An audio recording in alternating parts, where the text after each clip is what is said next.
மேலூர் அருகே உயிரை காத்துக்கொள்ள உறவினர் வீட்டிற்குள் அடைக்கலம் புகுந்த நபர் மீது 5 பேர் கொண்ட கும்பல் வீட்டின் கதவை உடைத்து தாக்குதல் நடத்திய சம்பவம் பரபரப்பை ஏற்படுத்தியுள்ளது.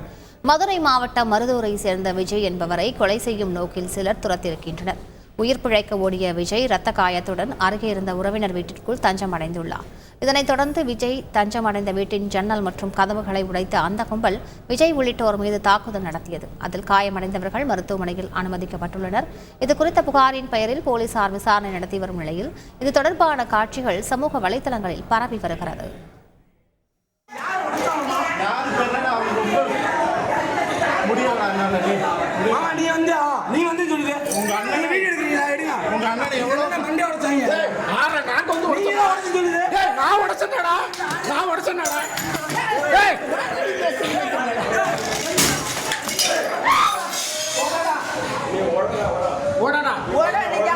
நீங்க வர முடியாது.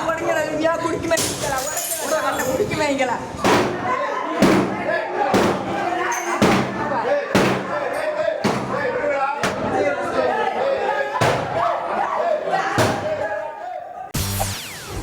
செய்திகளை உடனுக்குடன் தெரிந்து கொள்ள உடனே சப்ஸ்கிரைப் பண்ணுங்க.